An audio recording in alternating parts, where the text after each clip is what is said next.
तुमचा एक व्हिडिओ खूप व्हायरल झाला होता किंवा असं म्हणा की खूप चर्चेत आलेला होता.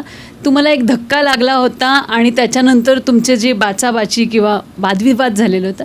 नक्की काय प्रकरण काय झालं होतं? म्हणजे त्यावेळेला एक शांत असलेला एक आमदार जो पहिल्यांदा आलेला आहे आणि त्याच्यानंतरचं तो वादावादी करणारा तोच आमदार, असं वेगवेगळे दोन वेगवेगळे रूपं दिसलेली होती. तुम्ही माझी आंदोलनं पाहिली तर तुम्हाला भरपूर रूपं दिसतील याच्या आधीची.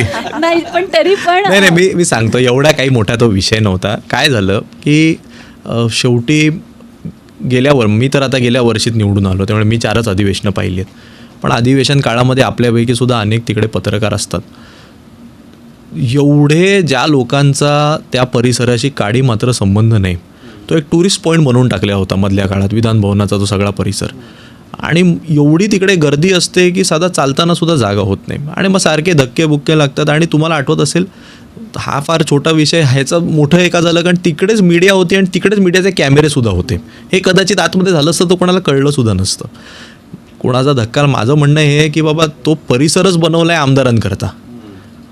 तिकडे आमदार नाही फिरणार तर अजून कोण फिरणार? आमदार आणि त्यांच्यासोबतचे संबंधित अधिकारी यांच्याकरता तो बनलेला परिसर आहे. आम्ही म्हणून छातीला बिल्ले लावतो. आणि शेवटी तुम्हाला माहिती आहे का, त्याच अधिवेशनामध्ये ती गर्दी एवढी ओसाडून व्हायली की अगदी धक्काबुक्की आणि मारामारीपर्यंत त्याचं हे झालं. म्हणजे जे आम्ही आधी सांगत होतो की इकडची गर्दी कमी करा, की कसं होतं, शेवटी कार्यकर्ते जमल्यानंतर एकामेकांना काही थोडे टॉन्ट दिले जातात, हे दिले जातं. त्यामुळे कामकाज राहतं बाजूला आणि या फालतू विषयांवर हे होतं.